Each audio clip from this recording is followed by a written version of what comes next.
Hello and welcome to another video on this channel. Nearly everyone is aware that after you get selected in the diversity visa lottery, the next step you have to take is to fill out and submit your DS-260. Your DS-260 being your official application to the United States government for an immigrant visa. In your case, a diversity visa. So applicants have the tendency to rush into submitting their DS-260 because they believe that it's going to help them when it comes to having their case scheduled for interview later in the program. But not only is that not true, what it could also do is it could eventually land you into the situation that you were trying to avoid. Now, why is that not true? Early submission of your DS-260 does not mean that you will be scheduled for interview early in the program year or that you will even be scheduled for interview for that matter. In the current context of the diversity visa program, and you will always hear me say in the current context of the diversity visa program, because as the diversity visa program is currently being administered, is not the same as it was administered a number of years back. So you will always hear me say that phrase in the current context of the diversity visa program. So in the current context of the diversity visa program, there are two main factors that determine whether and when you will be scheduled in the diversity visa program. The first of those factors is and has always been your case number. Low case numbers are supposed to be interviewed early on in the fiscal year, and high case numbers are supposed to be interviewed later on in the fiscal year. And the second factor that has come into play in the current context of the diversity visa program is the performance of the embassy where your case is assigned. So you could submit your DS-260 right after the diversity visa lottery results are released and you have a high case number. Your interview will not be scheduled at the beginning of the fiscal year with such high case number. You could also submit your DS-260 right after the results are released, but your embassy does not interview diversity visa cases for the first 3 months of the diversity visa program.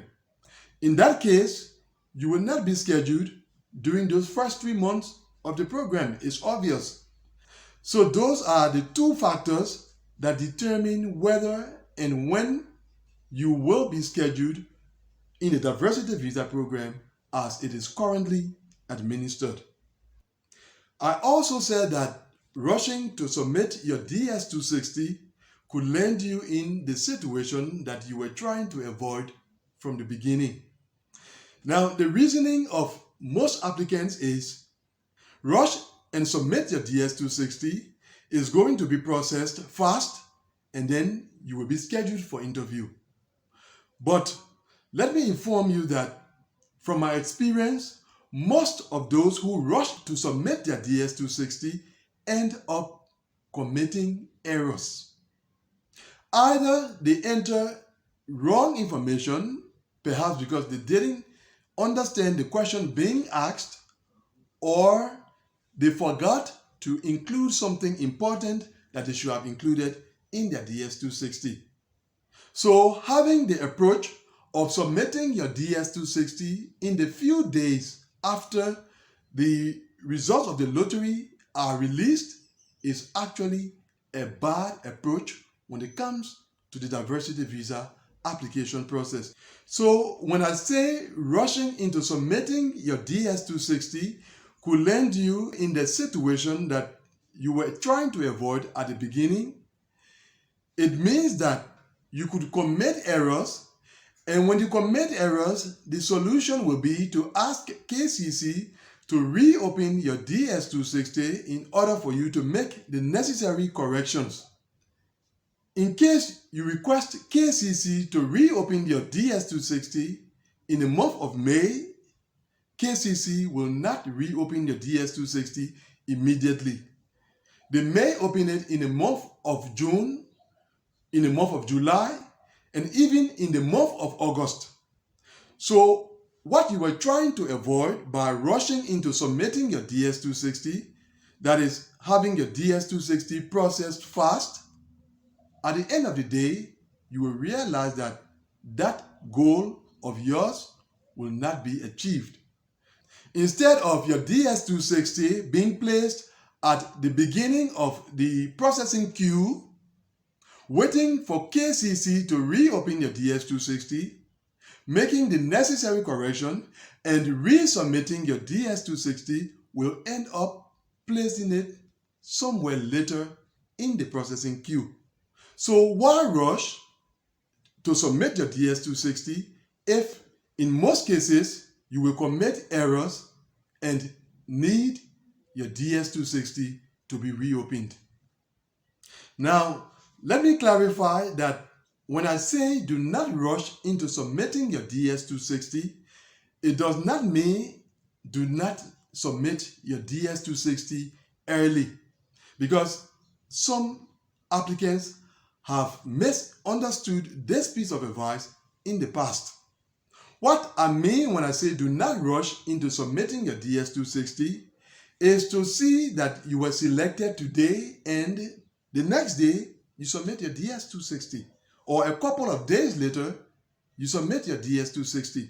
That is a very wrong approach when it comes to submitting your DS-260 as a diversity visa applicant.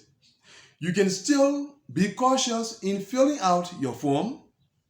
Be sure that the information that you are including in your DS-260 is exact, is complete, is correct.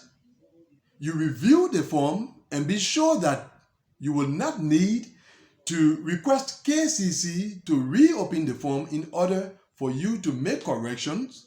Then at that point, you can go on and submit your DS-260 while it is still early.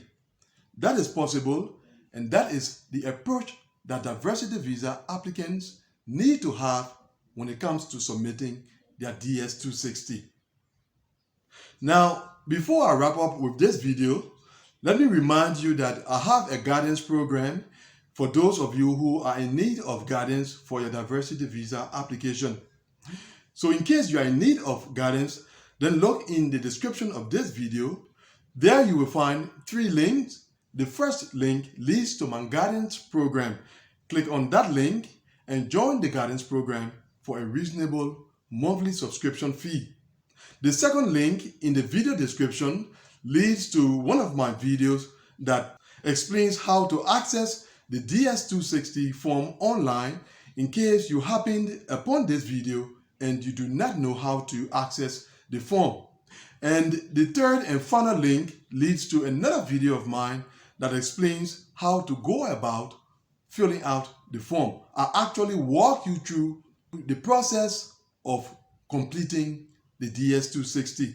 So take advantage of those videos and the guidance program as well in case you are in need of guidance in your diversity visa application. That is what I had to share with you, and that brings us to the end of this discussion. Thanks for watching the video. See you very soon, God willing, in the next video. Goodbye.